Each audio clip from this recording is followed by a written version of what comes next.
Hi, Skylar. Hi, Aleksandra. Welcome to Frich. Our team has been waiting so impatiently to finally meet you, and by our team, I mean me. Thank you. Thanks for having me on. Of course. I am so excited for our conversation, but maybe before we get started, I'll give a little intro on you. So you, at the age of 27, you got promoted to be the principal ballerina for the American Ballet Theater. And then in 2022, you were also recognized for Forbes 30 Under 30 in the Arts and Style section for your impact on ballet. And maybe like for someone who's not as familiar with the world of ballet, like can you just like explain to us like why this is such a big deal, like your title and like your career, like like why is it such a big deal? Yeah, so as a principal dancer with the American Ballet Theater, I play all of the leading roles in the ballets that you go to see. So if you go to see Swan Lake, I play the Swan Queen Odette Odile. Or if you see Cinderella, I'll be Cinderella. If you see The Sleeping Beauty, I'll be Princess Aurora. So I will go on stage as the main characters and help to lead each respective ballet. Basically what you're saying is that you are actually one of the best ballerinas in the world. I don't know if that's really the truth, but I think a couple of directors of mine felt that I was deserving of a position of being the principal dancer. So I'm just trying to fill the shoes of the people that I love and admire. And, you know, I actually don't feel nearly as good of a dancer as of past generations. But I'm hoping that maybe someday in my 70s or 80s, I can look back on my old videotapes and appreciate myself more. Yeah. I think that happens for a lot of dancers. They kind of, in hindsight, they're like, okay, I wasn't too bad. Yeah. Well, yeah, maybe a little better than just not too bad. Yeah. Yeah. Well, I think that's why I wanted to talk to you and just kind of unpack your career and your profession and your like day-to-day life, because it is actually so rare to ever be able to like sit in a room with someone who maybe you don't feel that way. And obviously we can talk about imposter syndrome. I think everyone feels it. Yes. Especially when you're still so young. And I feel like ballet is obviously so particular because you kind of peak very young. Yes. So you kind of tackle these feelings at a pretty young age and you don't really have the time to like grow into that role. Yeah. But I do think it's very rare for us to like sit next to someone and be like, well, yeah, like the world recognizes you as one of the best. But I do think that like the interesting part is that even though like you have all these accolades and you have this like recognition, like there's like a very different financial reality of holding your job and having that position, and just like the entire world of ballet. Because for us, or for me, you know, when I go to the ballet and I see you for like 2.5, 3 hours, a couple of times a year, it looks so glamorous and it looks just like, you know, you're literally the princess. You have all these, you know, beautiful costumes. You're positioned in the very center. The light is shining on you. But maybe what we can talk about today is like, what does it actually look like to you? Like, what does being the principal ballerina financially actually mean? Yeah. So I think there are many things that we could talk about as it pertains to finances for a ballet dancer, and specifically a ballet dancer here in the U.S. What I can say is that in other parts of the world, ballet companies are government funded, so there's more security there. Whereas here in the U.S., arts are perhaps not valued in the same way as the arts are valued in other countries. And so the business model is very different for us. So, you know, American Ballet Theater, it's a not-for-profit organization. We rely heavily on private donorship, ticket sales. And so it kind of, there's a trickle-down effect, and it affects the dancers on how they're paid.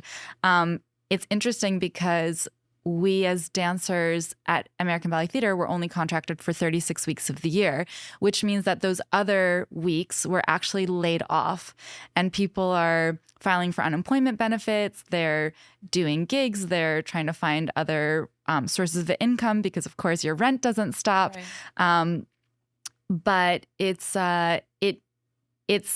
challenging, especially as as someone who is in a physical field, there's really no off time for us. There's no off season. We have to continue to train our bodies, stay in shape, which therefore means that if the company can't provide us with, classes and studios and rehearsal time, then we have to do it ourselves.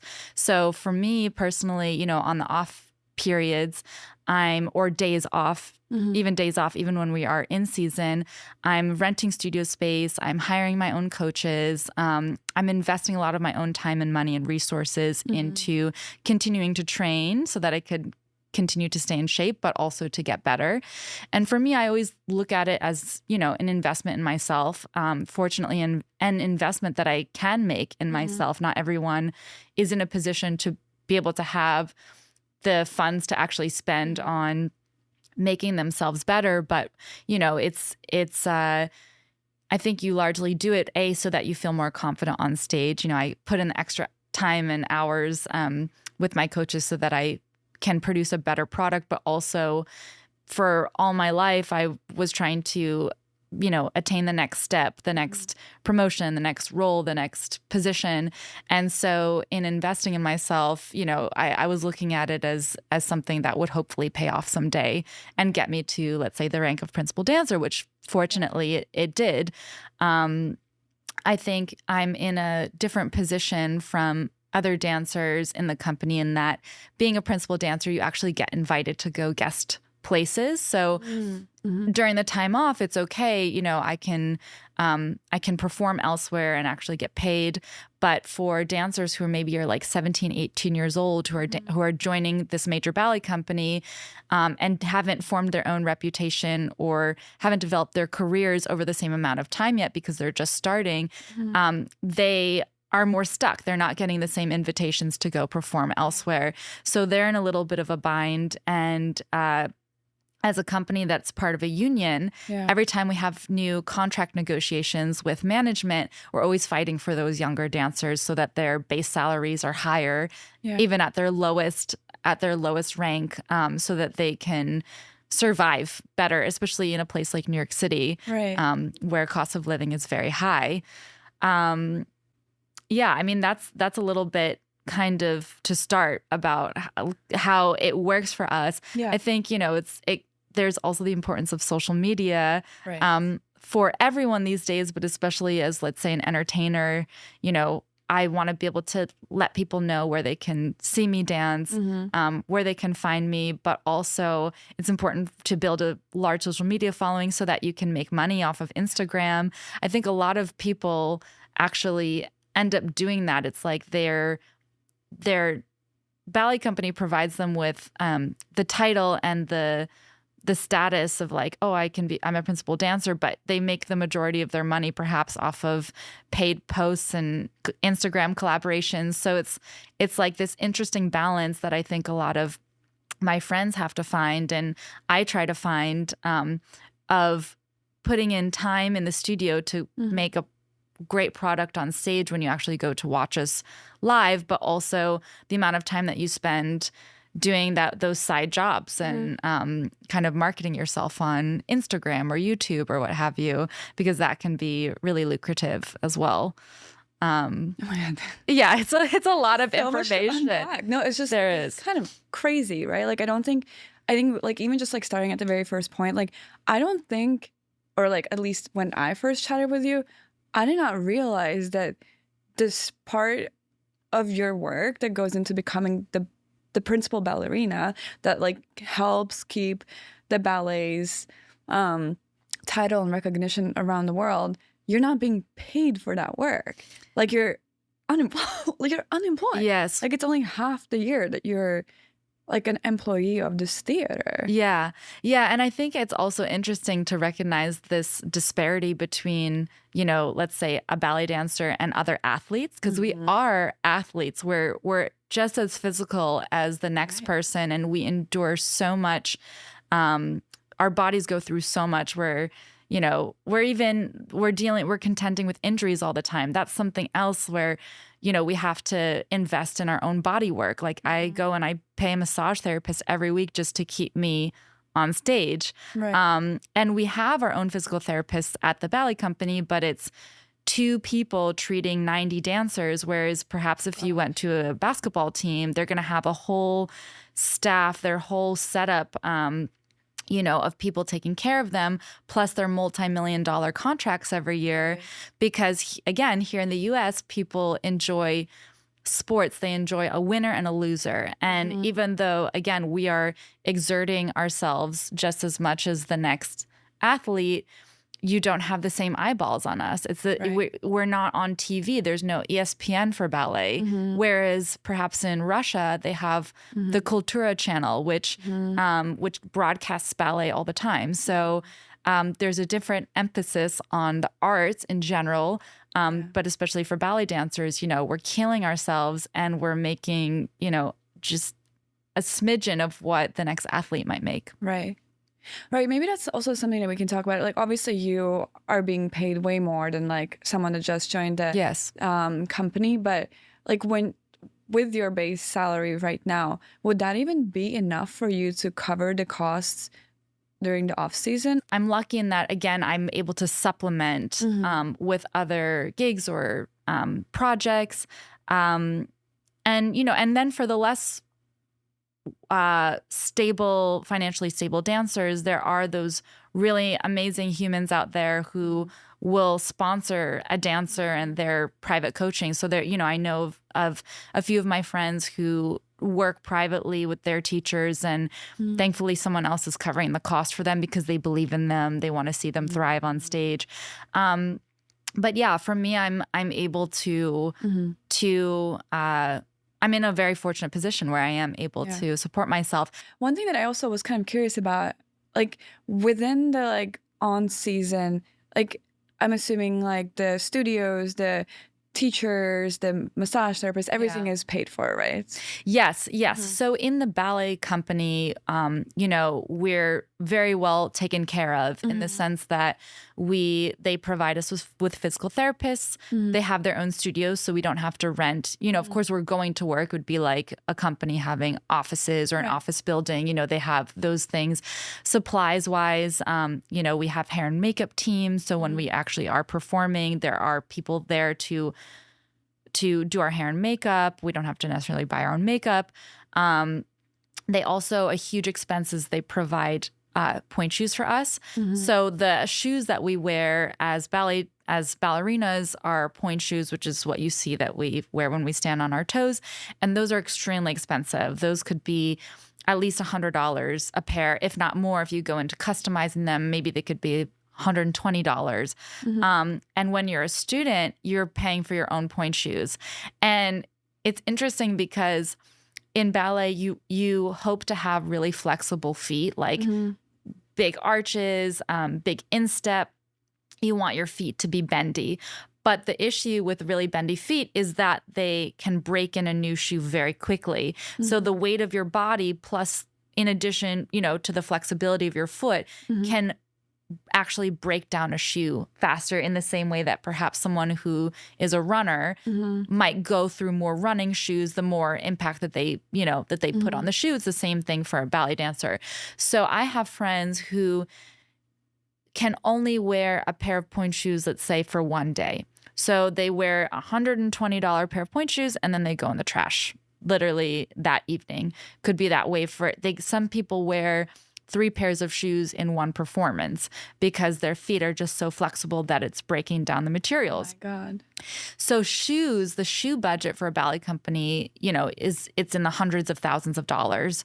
It's extremely expensive to keep people in shoes. So, but things like that, they provide us with point shoes, which is hugely helpful. Same thing with costumes. They have all their own costumes, and costumes.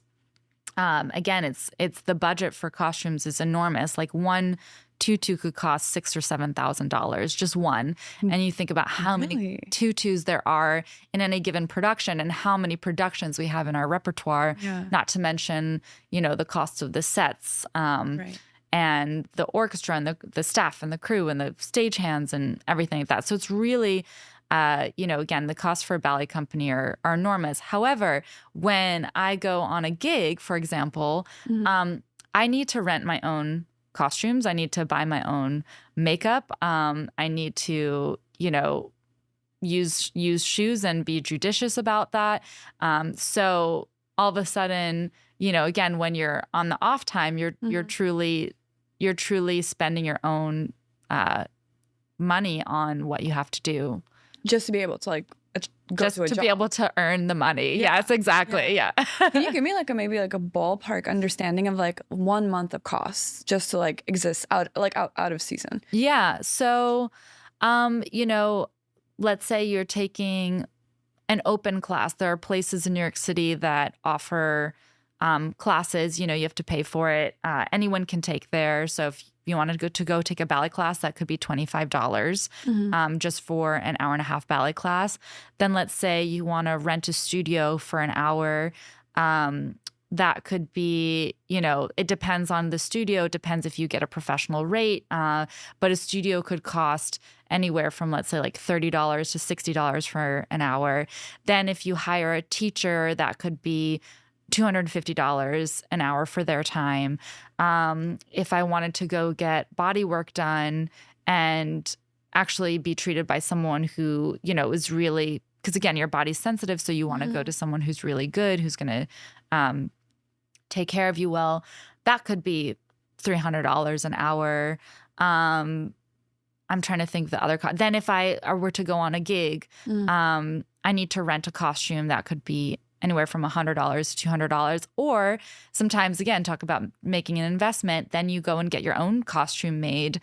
And that could be in the thousands of dollars. Like, of course, I'm not going to use the same costume shop as my ballet company. And I'm not spending $7,000 on a custom made tutu, but you could be spending anywhere from $1,000 to a couple $1,000s on your own costume, plus cost of makeup. It really ends up racking up. Yeah. And, even sometimes like for example, when I do outside gigs, like I'm always negotiating, I'm trying to, work out my own terms with any given presenter. And maybe depending on where it is, it's, you want to fly, let's say business class. Cause again, my body is my, right. It's right. It's the thing. And also I have, like, for example, I have a herniated disc in my lumbar spine from a past injury. So for me to sit on a plane for multiple hours and depending again on where it is in the world, I might ask for a seat that can lay down flat so that also when I get off the plane, I can perform well and feel rested and my body's not all jacked up from the flight. And, sometimes the presenter's willing to pay that. Sometimes they're not.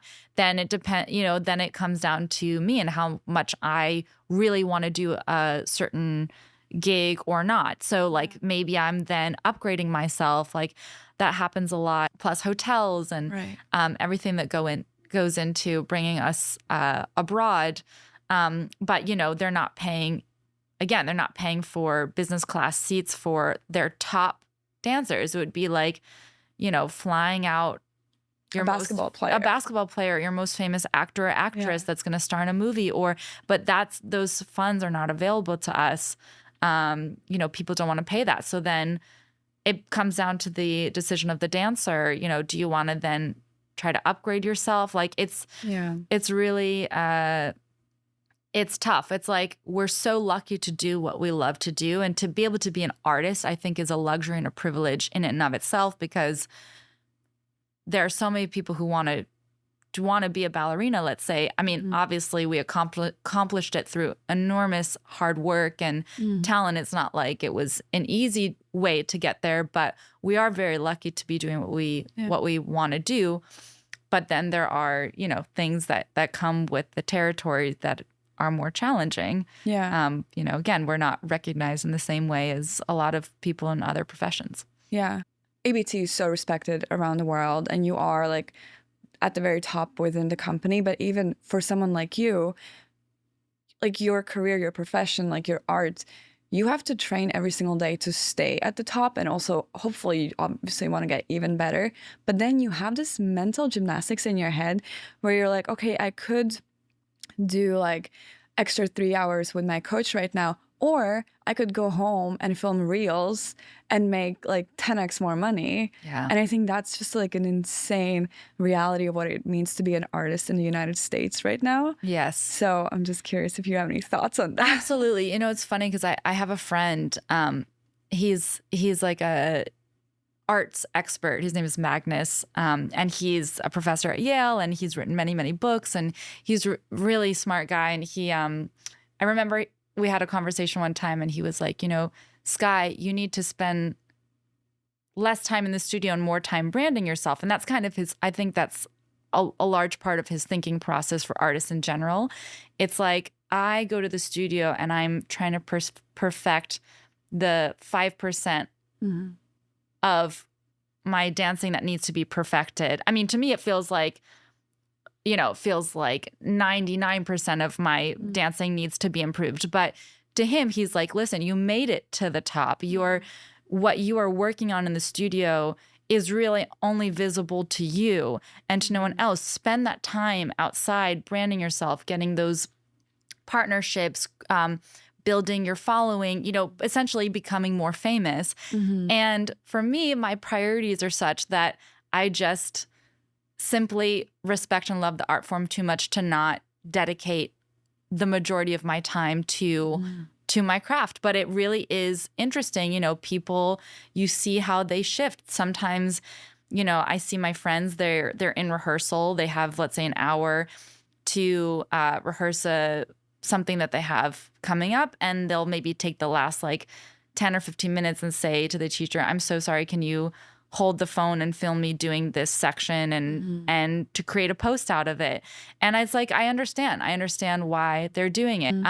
But yeah, it's like to carve out that time to actually, you know, grow that side of the business. Cause it's at the end of the day, we are, as much as we are artists, we're also having to be business people. You know, it's like we're having to do contracts, we're having to negotiate, we're having to brand ourselves. It's like a whole other side of being, let's say, a ballet dancer. It is this interesting dilemma that every dancer runs into at some point very early in their lives. I mean, they could have a 30-year career, but then be retiring at 45 years old and saying, oh my God, what do I do next? How am I making money? Like you know, for dancers, we spend our whole lives in the studio. We're extremely well-trained in this really particular, specific profession that provides you no particular skill set in any other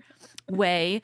A lot of us, you know, again, because it's a young person's career, like I got my first full-time job when I was 16 years old. I had to switch to homeschooling just to be able to go on tour with a major ballet company.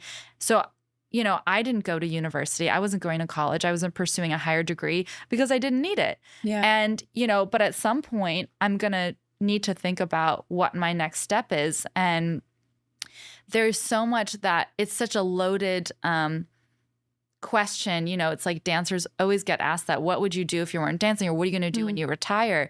And there was this a famous choreographer by the name of Martha Graham. She said a dancer dies twice, and the first death is the most painful. And it's so true. It's like I mean, if I've spent however many hours being a ballerina and all of a sudden one day I'm not going to be one anymore, I'm going to be an ex-ballerina, there goes not just my job and my, you know, the security, but there goes my identity, a large part of my identity. And some people have more difficulty contending with that than others. You know, I have some friends, I mean, dancers are very smart people. It's like part of the profession to have the work ethic, the diligence, the drive, the focus, the obedience, the ability to take feedback, the endurance, everything, you know, that we're trained to do gives us a lot of great, I guess, traits to work with. So I have dancer friends who have retired from ballet companies and have gone on to be doctors. They've gone to medical school. They've become sheriffs. They've become PTs. They've become dance teachers. You know, but some of them totally pivot and go into something else. And it's just an interesting question of like, what do you do next?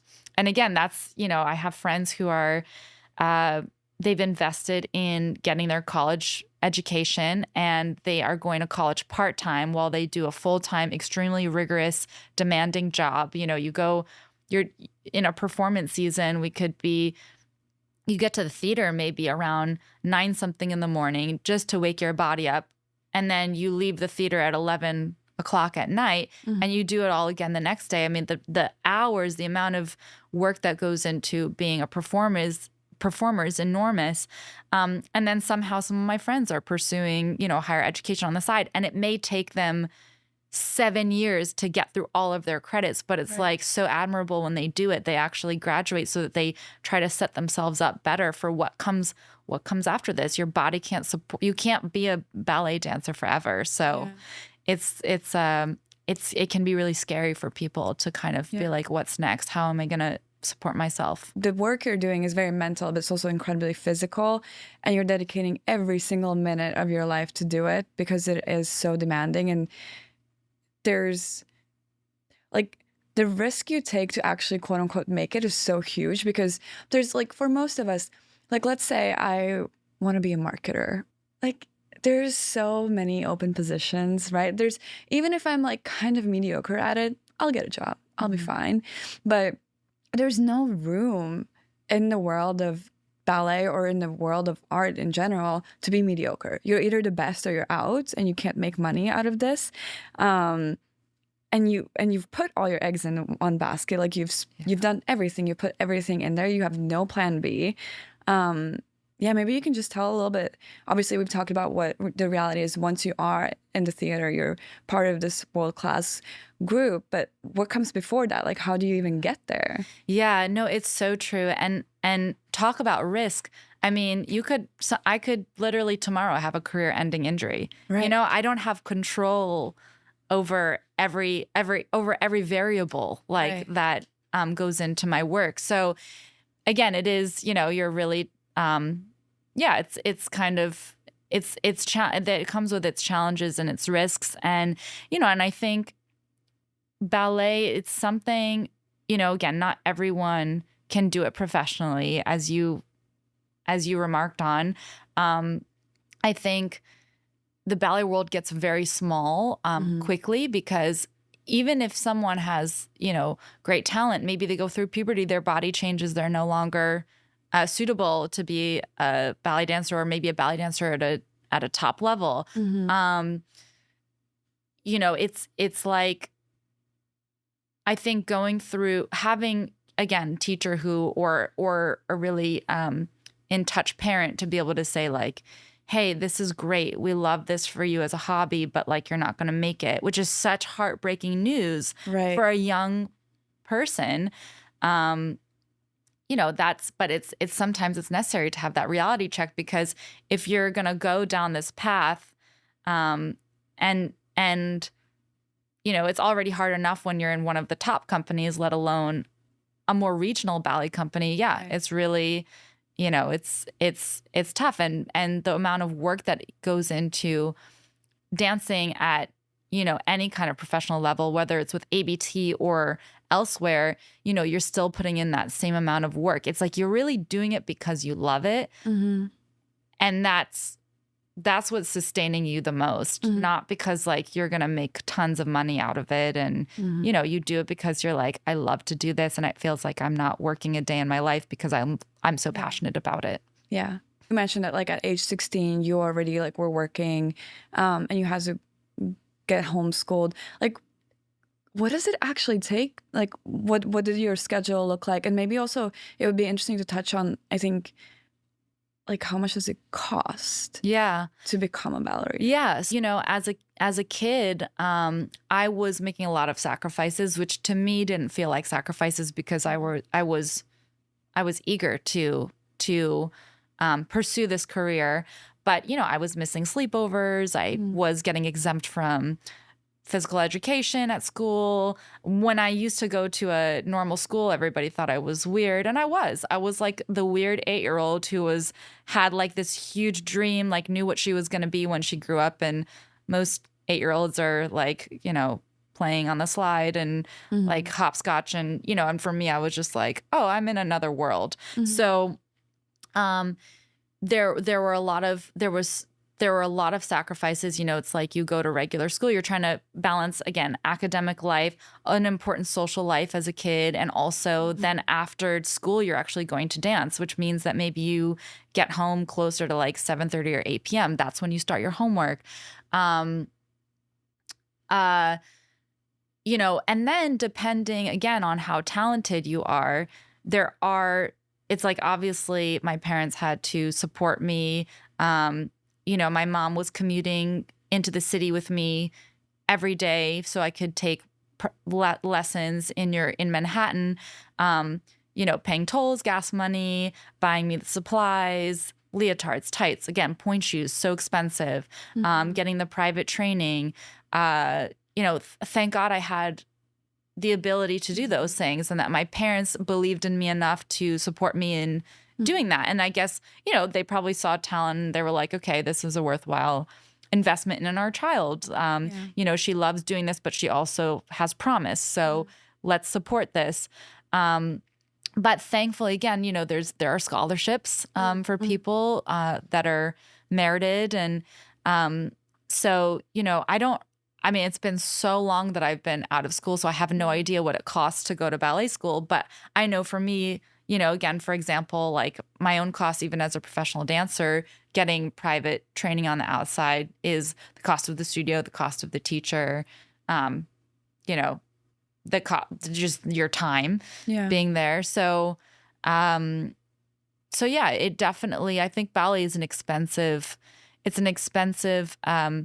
profession to pursue. I think that's largely why it kind of feels elitist, and you know, and it is. It's like for people of certain socioeconomic backgrounds, it's harder for them to have access to schooling and training. But thankfully, there are some organizations that exist that help to scout talent and scout kids and place them into better educational academies, programs, so that they can kind of foster this like raw talent that they might not have otherwise been able to have access to. Speaking of families, yes, I know you just got engaged. Oh yes, yeah, congratulations! Thanks. Something that we talked about a little bit earlier, and then I really want to touch with you because, like you mentioned, like you are an athlete. Your work revolves around your body, about your body being fine-tuned to perfection. But then at the same time, you're also a woman that has more plans for your life. Yeah. And now that you've gotten engaged, and I know are maybe starting to think about having a family, I'm just curious about, you know, female athletes, female dancers, female performers. Like, what is that mental calculus that happens in your head when you're having to choose between, you know, like kind of not allowing your body to change to be able to become a mother versus then like maybe waiting until your career ends and then having more difficulty becoming a mother. So I'm just curious if you want to chat a little bit about that. Yeah, absolutely. It is this weird thing. It's like, you know, dancing for, let's say, 20, 30 years actually sounds like a really long time, but your career as a dancer is so fleeting that it's like you don't want to miss. And then obviously, you know, if we're only contracted for 36 weeks of the year, I mean, that's not even performances. That's just, that could be, many of those weeks are just rehearsal weeks. So you're not even on stage that many times in your life. And then to think I'm going to voluntarily take time off to actually like have a child, which is, as you said, it's important to me. I do want to have a family. It's like determining the right time to do that is tricky, especially if, let's say, I want to have more than one child. Then, you know, again, because of woman's biology, and in order to have maybe a safer, more successful time getting pregnant and a healthy baby, it's like I have to think about starting sooner. Maybe if I want to have an easier time coming back to work, because many ballerinas, they might have a child and then they come back to dancing. You have to get your butt back into shape to be able to go on stage again. You know, that maybe when you do it earlier in life, then that it might be easier to come back, as opposed to if you have a child closer to when you're 40, then it, you know, your body is already breaking down even without the introduction of having a child and being pregnant. Right. So it's like,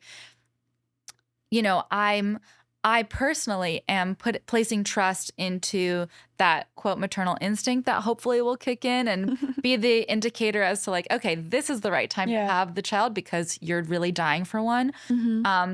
But also I think it is, I mean, as for any woman, it is like no matter what you're doing, it's a matter of timing and like planning and saying like, what risks do I want to take? After 35, all of a sudden it's called a geriatric pregnancy. And it's like, whoa, I don't think it's an exact science, but obviously there are statistics that show when your risks go up.